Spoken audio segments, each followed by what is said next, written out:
What made a quiet Montana cowboy spend 2 years secretly paying a stranger's family debts before she ever knew his name? A wedding ring slipped from Josephine's fingers and landed with a sharp click on the kitchen table. Outside, the wind rattled the ranch windows while a horse stamped nervously in the barn. Across the room sat a stack of old receipts bearing the same signature over and over again. Her breath caught as she unfolded one more page and realized the truth had been hiding much closer than she imagined. Before we begin, tell us where you're watching from and join us for another unforgettable Wild West love story. The wagon wheels groaned across the dry road as Josephine Carter watched the Montana hills rise in the distance. She had been traveling for 6 days. 6 days of dust. 6 days of silence. 6 days of trying not to think about what waited at the end of the journey. The stagecoach rocked over a rut, and the old canvas bag beside her shifted against her leg. Everything she owned was packed inside it. 2 dresses, a Bible with worn corners, a small photograph of her mother and younger brother taken years ago at a county fair. Josephine touched the photograph through the fabric without taking it out. Across the aisle, an elderly woman slept with her head against the window. Outside, autumn stretched across the frontier. Golden grass rolled over the hills. Long shadows drifted across the valleys. Far away, cattle moved like dark specks against the land. Beautiful country. But Josephine could not enjoy it. Every mile brought her closer to a marriage she had never truly chosen. 3 months earlier, Virgil Kane had arrived at the Carter farm wearing a black coat and polished boots. The banker had stood in their kitchen while her mother coughed in the next room. The farm was failing. The harvest had been poor. Medical bills kept growing. The debt ledger seemed to get thicker every season. Virgil Kane had placed his hand on the papers and spoken in a calm voice. There may be another way. Josephine still remembered the smell of tobacco on his coat, the way Noah had clenched his fists, the way her mother had stared at the floor. And then the proposal. A widowed rancher in Montana, a respectable man, a good ranch, a marriage. The debt erased. At first, Josephine thought the banker was joking, but he wasn't. The papers were already prepared. The arrangement already discussed. All she had to do was sign. That night, she sat beside her mother's bed until nearly dawn. No one pressured her. No one begged. That somehow made it harder. When the sun rose, she signed her name. Now the consequences rolled toward her with every turn of the wagon wheels. By late afternoon, the stagecoach finally crested a ridge. The driver pointed ahead. Cedar Bluff Valley. Josephine looked out the window. The valley spread beneath the pale autumn sky. Ranches dotted the grasslands. Thin trails of chimney smoke drifted upward. The distant mountains glowed copper beneath the lowering sun. The stagecoach continued down the slope. A wooden sign appeared beside the road. Cedar Bluff Valley. Population 412. Josephine swallowed. This place would decide the rest of her life. The coach stopped in front of the general store. The driver climbed down. Passengers gathered their belongings. Josephine stepped onto Montana soil for the first time. The air felt colder than back home. Sharper, cleaner. The scent of pine drifted down from the hills. People moved along the main street. A blacksmith hammered iron. A pair of ranch hands argued beside a wagon. Children ran past carrying sticks and laughing. Life continued normally around her. No one knew she had arrived to become someone's wife. No one knew she was terrified. Miss Carter? The voice came from behind her. Josephine turned. A tall man stood near the hitching rail. Broad shoulders, dark coat, weathered hat, the kind of face shaped by wind and long years outdoors. His eyes met hers. Steady, quiet, not cold, not warm, just direct. Cole Harper, he said. Josephine felt her stomach tighten. This was him, the man she had traveled across half the country to marry. For a moment, neither spoke. Then Cole reached for her bag. "I can carry that." Josephine hesitated before handing it over. He took it carefully, as though it actually belonged to her, not to him. The distinction surprised her. They walked toward a wagon waiting nearby. No grand greeting, no speech, no expectations. Just the sound of boots on dirt. The ride to Harper Ridge Ranch took nearly an hour. The sun sank lower. Long shadows stretched across the valley. Josephine watched cattle grazing beyond split-rail fences. A hawk circled overhead. Wind rustled through dry grass. Finally, the ranch appeared. A large barn, several corrals, a windmill turning slowly. A white ranch house sitting against the hills. Warm light glowed from its windows. It looked nothing like the future she had imagined. Somehow, it looked better. An older woman stepped onto the porch as they approached. Gray hair pinned neatly beneath a bonnet. Strong posture. Sharp eyes. "About time," she called. "Road wash out again?" Cole climbed down from the wagon. "No." The woman looked toward Josephine. Her expression softened immediately. "You must be Miss Carter. I'm Josephine, Abigail Foster." She extended a hand. "Welcome to Harper Ridge." The words were simple, yet something in Josephine's chest loosened. Abigail led her inside. The house smelled faintly of coffee and wood smoke. A fire crackled in the stove. The dining table was already set. Everything felt lived in. Not luxurious, not grand, just real. After supper, Abigail showed her a room upstairs. The bed was neatly made. A small quilt lay folded at the foot. A wash basin sat beside the window. Josephine stared. Whose room was this? Abigail paused. Guest room, not Cole's late wife. Not a room prepared for ownership. A guest room. The distinction stayed with her. Hours later, wind began rattling the windows. The mountains disappeared behind dark clouds. Rain followed. Then sleet.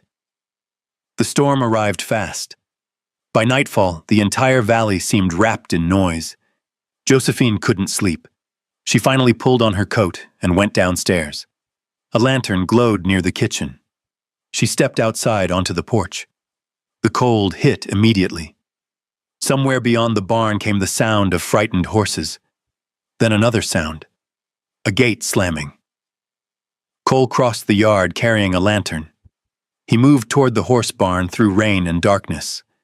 Without thinking, Josephine followed. By the time she reached the barn, the floor inside was slick with mud and water. The horses shifted nervously. Wind rattled the wooden walls. Cole was securing a loose stall door. Josephine moved to help. A moment later, her boot slipped. The world tilted. Cold stone rushed toward her, but she never hit the ground. A hand caught her arm. Another steadied her shoulder. Strong, firm, certain. For one heartbeat, she found herself held upright against the force of the fall. Cole's grip tightened just enough to stop her, then immediately loosened. He stepped back, almost too quickly, as if afraid he had crossed a line. "You all right?" His voice remained calm. Josephine stared at him. Rain tapped against the roof overhead. The lantern flickered. For years, men had spoken for her, decided for her, owned pieces of her future. Yet this man looked almost concerned that helping her stand might have been an intrusion. "I'm fine," she said quietly. Cole nodded once. Nothing more. No lingering touch, no assumption, no claim. He simply returned to securing the stall door. Josephine stood where she was, listening to the storm, watching the lantern light move across his shoulders, and for the first time since signing her name to that marriage agreement, a thought entered her mind. Maybe she did not know this man at all, and maybe that was not a bad thing. The storm moved east sometime before dawn. When Josephine woke, Sunlight spilled across the floorboards through the bedroom window. The mountains beyond the ranch stood clear and sharp beneath a pale blue sky. Fresh snow dusted the highest peaks, while the valley below remained golden and dry. For a few moments, she forgot where she was. Then she saw the unfamiliar room, the quilt, the wash basin, the suitcase beside the bed. Montana. The marriage. Cole Harper. Reality returned quietly. She dressed and made her way downstairs. The smell of coffee met her halfway down the staircase. Abigail Foster stood at the stove flipping biscuits onto a tin plate. "Morning," Abigail said. "Morning. You sleep any?" "A little. That's better than most folks on their first night out here." Josephine almost smiled. A second cup sat on the table. Steam curled from it. She glanced toward the window. Cole was already outside. He stood near the corrals speaking with two ranch hands while checking a ledger. Even from a distance, he looked like he belonged to the land. Not because he owned it, because he understood it. Abigail followed her gaze. "He's been up since before sunrise. Does he ever rest?" "Not nearly enough." The older woman placed a biscuit on Josephine's plate. "Neither do people who spend their lives worrying about everyone else." Josephine lowered her eyes. That sounded uncomfortably familiar. After breakfast, Abigail gave her a tour of the ranch house. There was a pantry larger than the Carter family's entire kitchen. Shelves filled with preserves, sacks of flour, dried beans, coffee tins, canning jars. Everything organized, everything labeled. When they reached the storage room, Abigail handed her a ring of keys. Josephine stared. "What are these?" "The pantry, the smokehouse, the supply shed." Josephine blinked. "You shouldn't give these to me." Abigail laughed softly. "Tell that to Cole." Before Josephine could respond, Cole appeared in the doorway. He had removed his coat and rolled up his sleeves. A few snowflakes still clung to his boots. "The keys are yours now," he said. Josephine looked from him to the metal ring in her hand. "Why?" "Because you'll need them." "Need them for what?" "Whatever you decide to do here." The answer seemed so obvious to him, as though trust required no explanation. Josephine looked down at the keys again. No one had ever handed her responsibility without first reminding her of the cost. Cole simply walked away and returned to work. The conversation was over. Several days passed, then a week. The ranch settled into a rhythm. Mornings began before sunrise. Coffee, biscuits, the sound of boots crossing wooden floors, wagons leaving through the front gate, the steady turning of the windmill. Josephine found herself learning the details of ranch life, the inventory books, the feed records, the cattle sales, the supply orders. One afternoon, she sat at the dining table reviewing receipts while sunlight stretched across the room. A number caught her attention. Then another.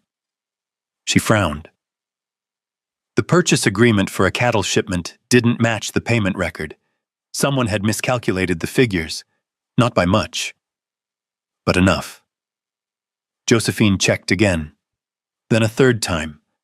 The error would cost the ranch nearly $200. She carried the ledger outside. Cole was repairing a fence post near the north pasture. "Cole." He straightened. "What is it?" She handed him the papers. He studied them silently, then looked at her. "You found this?" "Yes." "How long did it take?" "Maybe 15 minutes. The wind shifted through the grass. Cole glanced at the figures again. "You're right." A faint smile touched his face. "Small, brief but genuine. We would have paid that." Josephine folded her arms. "Not anymore. No." His eyes held hers for a second longer than usual. Then he nodded. "Thank you. Nothing dramatic. Just two simple words. yet they stayed with her the rest of the afternoon. That evening, the ranch hands ate supper at the long table. Laughter drifted through the room. Stories about cattle drives, bad weather, broken wagon wheels, the ordinary things people talked about when they felt at home. For the first time since arriving, Josephine found herself listening instead of worrying. Later, after everyone had gone to bed, she came downstairs for water. A soft orange glow flickered in the sitting room. Cole sat alone beside the fireplace.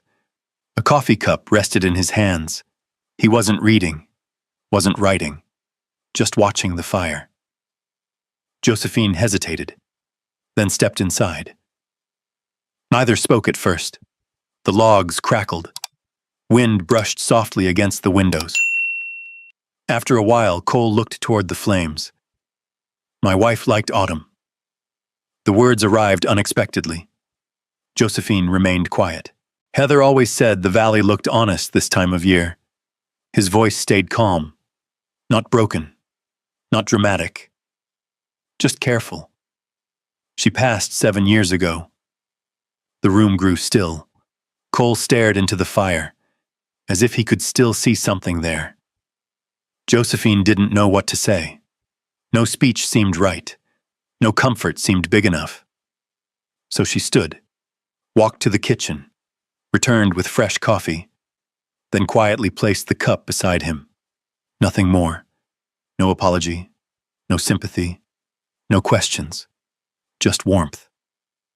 Cole looked at the cup, then at her. For several seconds he said nothing.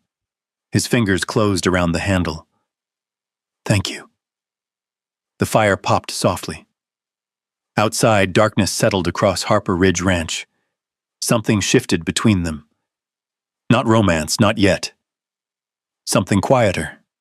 A door opening. A wall lowering. A reason to stay in the room a little longer. The next afternoon, a rider appeared at the front gate. Josephine noticed him first from the dining room window. The man wore a dark coat covered with road dust. His horse looked tired. He dismounted slowly and removed his hat. Abigail stepped onto the porch. Cole followed a moment later. The stranger spoke briefly, then reached inside his coat. He pulled out a large envelope, yellowed, sealed. Josephine watched through the glass. The rider handed it to Cole. Cole's expression changed. Not dramatically. Just enough. The kind of look a person gets when they recognize something they weren't expecting to see again. A minute later, he turned toward the house. The envelope remained in his hand. Josephine could see faded bank markings stamped across the front, and though she couldn't yet read the writing from where she stood, something about it made the hairs rise on the back of her neck.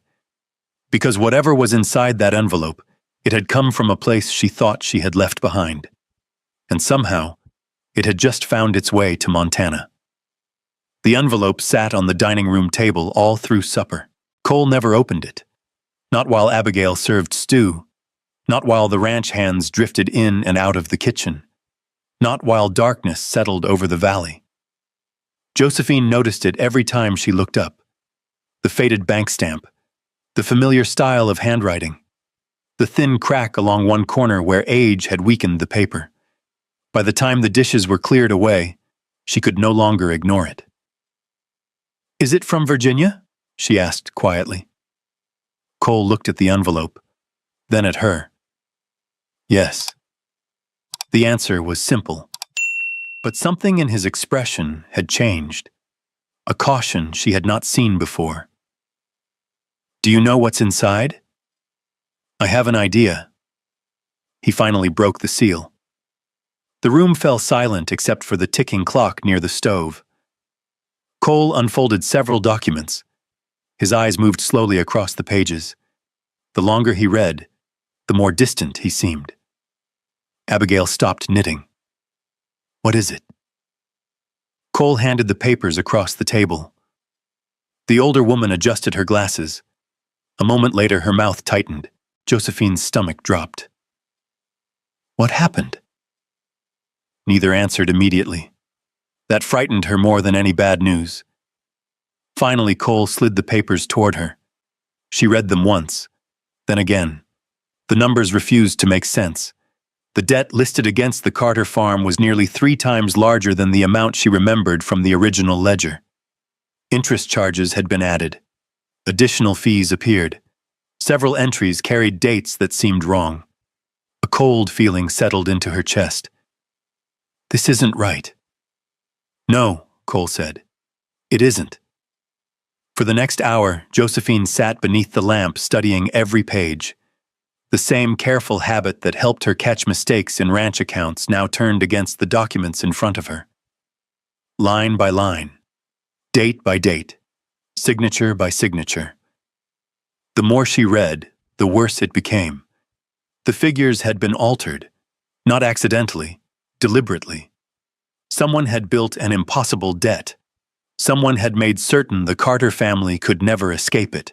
The next morning, she rode into Cedar Bluff Valley.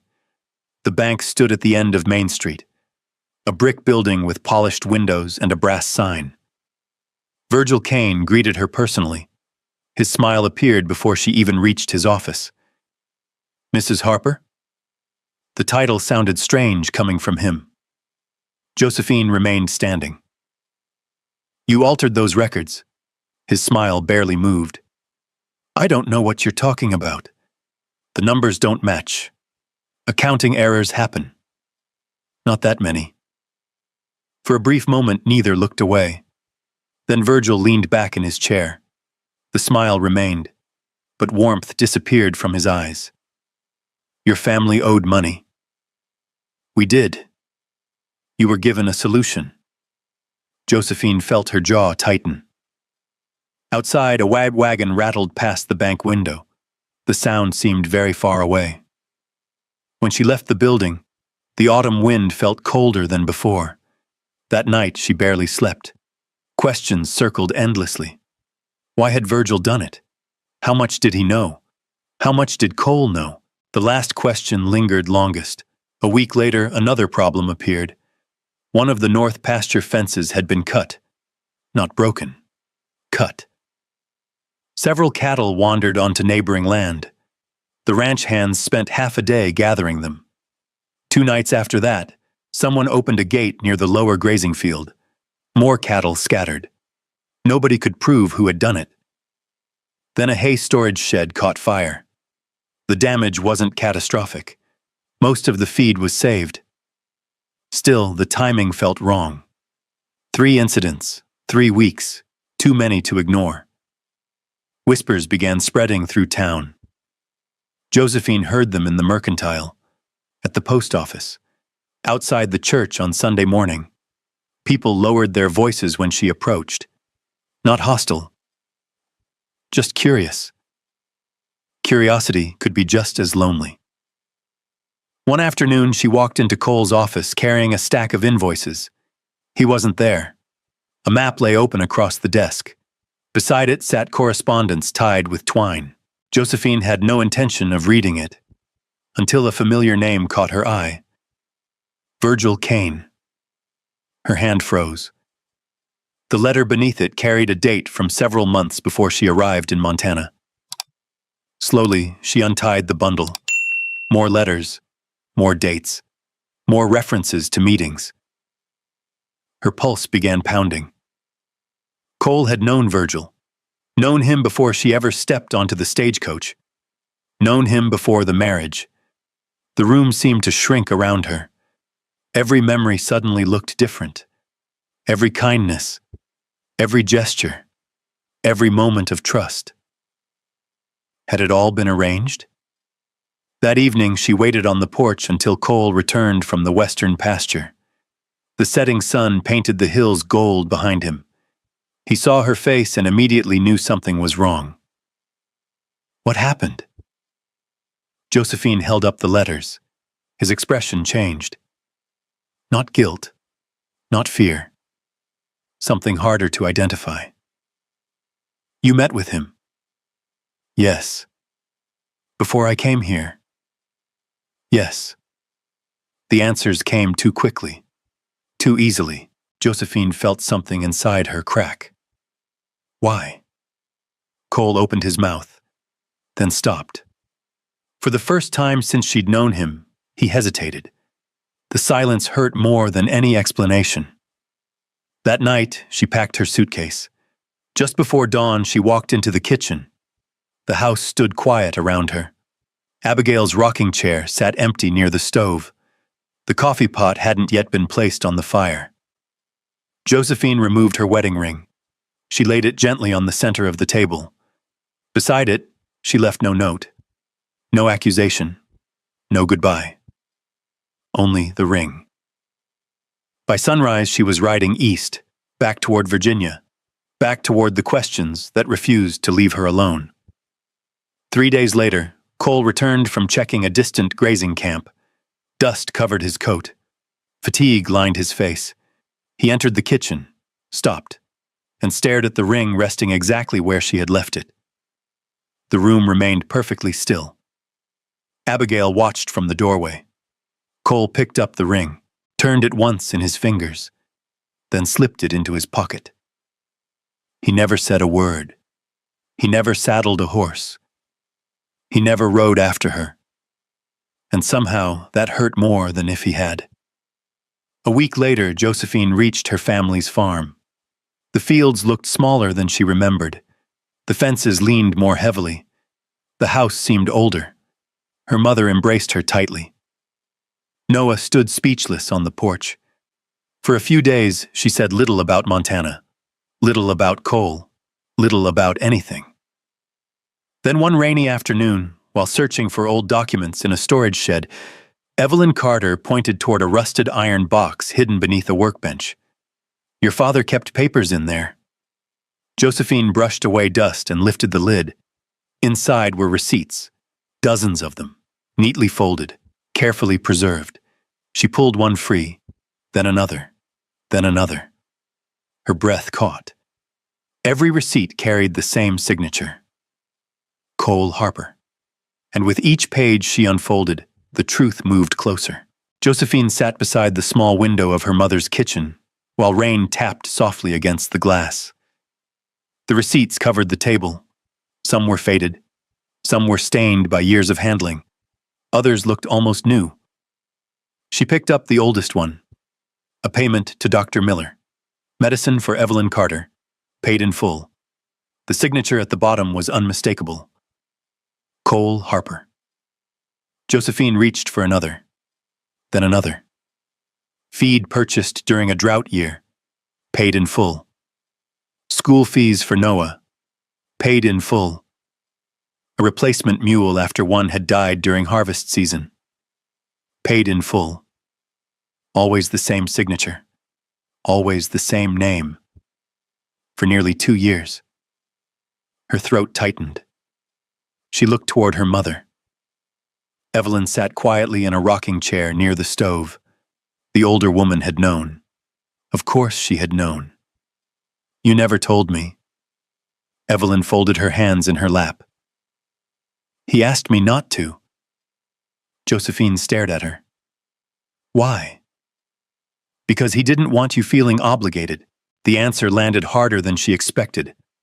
Outside, rain rolled across the roof. Inside, the room seemed strangely still. "He wrote to us?" Josephine asked. "No." "He visited?" "No." "Then why?" Evelyn smiled faintly. "Some people help because they want something back."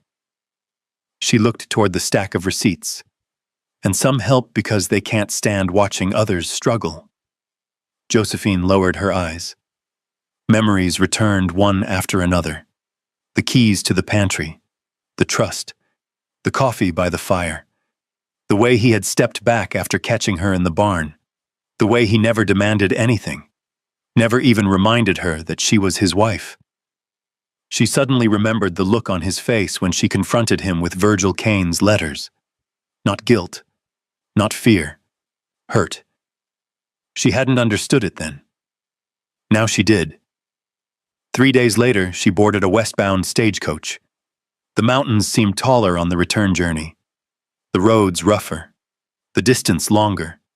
Each mile carried a different weight now. When Cedar Bluff Valley finally appeared beyond the hills, her pulse quickened. The ranch looked exactly the same.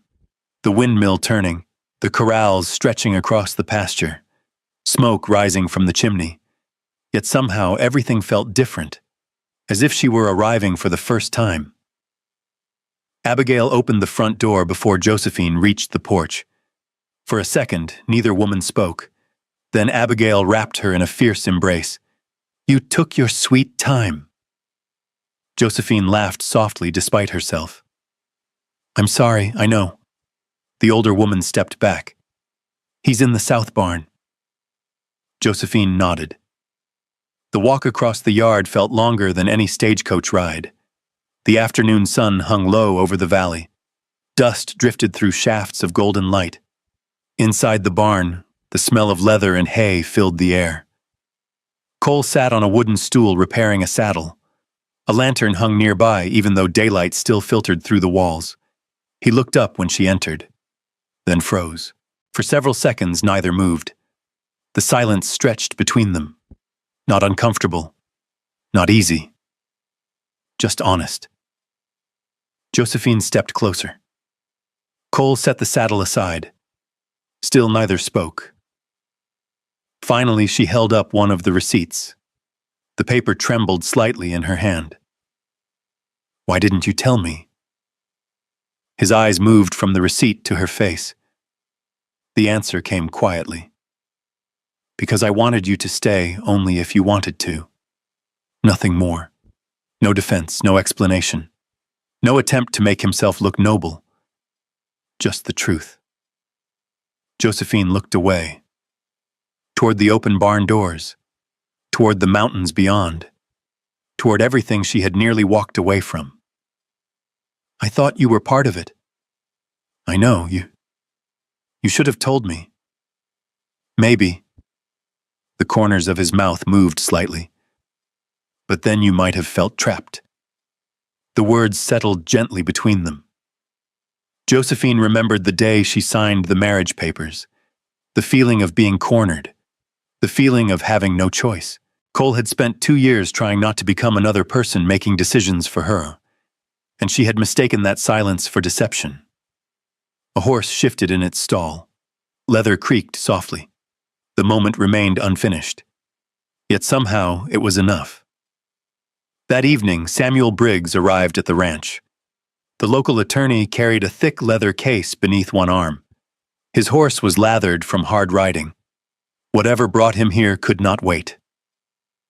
Cole, Josephine, and Abigail gathered around the dining table. Samuel spread several maps across the wood. Railroad surveys, land records, property boundaries. His finger traced a line across Cedar Bluff Valley. The Northern Frontier Railroad approved a new route last month. Cole frowned. "I heard rumors." "It isn't a rumor anymore." Samuel tapped the map again. The proposed line cut directly through the valley. Straight across Harper Ridge Ranch. Josephine leaned forward. "What does that mean?" "It means every acre near this route just became valuable." The room grew quiet. Samuel removed another document from his case. "Virgil Kane has been buying surrounding properties for nearly 3 years." Cole's expression darkened. "Not because of cattle." Samuel nodded. "Not because of farming either." His finger landed directly on Harper Ridge. "Your ranch is the final piece he needs." Josephine felt a chill despite the warm room. The debt. Samuel looked at her. It was never about the debt. The truth settled heavily across the table. Virgil Kane had never wanted the Carter farm, never wanted repayment, never cared about interest. He had been building something much larger, piece by piece, property by property, and somehow their marriage had become part of the plan. Outside, the last sunlight faded behind the mountains. The valley darkened. Inside the ranch house, nobody reached for their coffee. Nobody touched the biscuits Abigail had placed on the table, because for the first time they could finally see the shape of the danger coming toward them, and it was much bigger than any of them had imagined. The next morning arrived gray and cold. Low clouds hung over Cedar Bluff Valley. Josephine stood on the porch, holding a cup of coffee while ranch hands moved across the yard below. Nothing looked different. The fences stood where they always had. The cattle grazed in the distance. The windmill turned slowly against the sky. Yet the valley no longer felt peaceful. Now she knew someone wanted it. Someone had wanted it for years. 3 days later, the first strike came. One of the southern grazing fields caught fire during the night. The flames never reached the main ranch buildings, but several acres of dry grass were lost before the men could contain it. Cole stood beside the blackened earth the next morning. He crouched and picked up a scrap of oil-soaked cloth half buried in the dirt. Someone had left it there. Someone wanted them to find it. "Virgil," one ranch hand muttered. "Maybe," Cole replied, "but maybe someone working for him." The attacks continued. A water gate feeding one of the ranch ponds was damaged. Important documents disappeared from the county records office.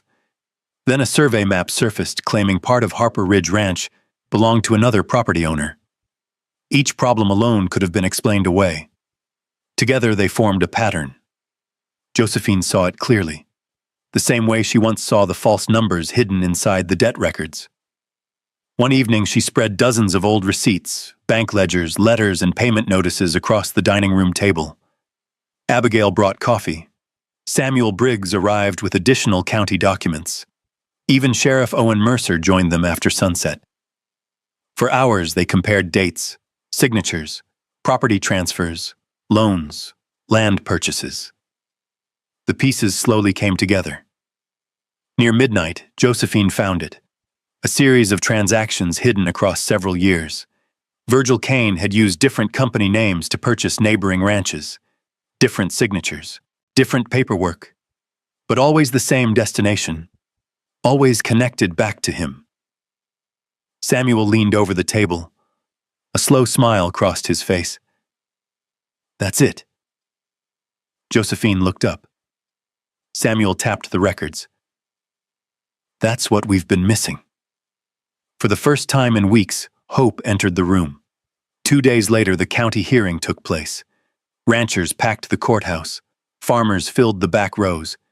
Business owners lined the walls. Virgil Kane arrived wearing the same polished black coat Josephine remembered from Virginia. Confident, relaxed, certain he would win. At first, everything went according to his plan. Then Josephine stood. The room quieted. She placed the ledgers on the table one by one. Receipts, bank records, land purchases, false filings, years of carefully hidden evidence. Virgil's confidence slowly disappeared. Questions followed, then more questions. By the end of the afternoon, even he knew the truth could no longer be buried. Sheriff Owen Mercer rose from his chair. The room fell silent. "Virgil Kane," he said evenly, "you'll be coming with me." No one cheered. No one shouted. The moment felt too important for that. Virgil glanced around the room once, then followed the sheriff outside. When the courthouse doors closed behind him, the valley seemed to release a breath it had been holding for years. That evening, the sun broke through the clouds. Golden light spilled across the hills. Josephine and Cole stood alone beside the fence overlooking the ranch. The cattle drifted through the pasture below. For a while, neither spoke. Then Josephine reached into her pocket. She removed her wedding ring. Cole looked at it quietly. "I think we should end this marriage." His eyes softened. Not with pain, with understanding. Josephine smiled. "Not because I want to leave." A faint laugh escaped her. "Because I want to do it right." The wind moved gently through the grass. For the first time since they met, neither of them carried a debt between them. No bargains, no obligations, no signatures forcing a future. Only a choice. Several months later, friends and neighbors gathered inside a small church overlooking Cedar Bluff Valley.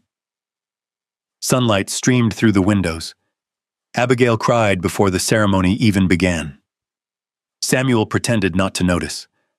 When Josephine walked down the aisle, she carried no fear with her, only certainty. Cole waited near the altar, the same steady man who had once caught her before she fell. This time she crossed the distance on her own. Years later, children would fill the schoolhouse beside Harper Ridge Ranch. Young ranch hands would learn their trade there. Families arriving in Montana would find help waiting for them. And on autumn afternoons, Josephine could often be seen teaching beside the schoolhouse window. Outside, beyond the fence, Cole would pause during his work and look toward the building. Almost always, she would glance up at exactly the same moment. Their smiles never needed words. Far beyond them, cattle bells echoed softly across the Montana hills. The valley was peaceful again, and the woman who once married to save her family had finally found a family she chose for herself. Sometimes I think that's why stories like Josephine and Cole's stay with us long after they're over. Not because of the ranch, not because of the land, and not even because they won. They stay with us because somewhere along the way, two people stopped carrying their burdens alone. Imagine standing where Josephine once stood. A long road behind you, a future you never asked for waiting ahead. Imagine believing that every choice has already been made for you. Then imagine meeting someone who doesn't try to own your future, fix your past, or tell you who to be. Someone who simply gives you room to choose. Maybe that's what healing really looks like. Not a dramatic moment, not a miracle. Just one person seeing your worth before you're able to see it yourself.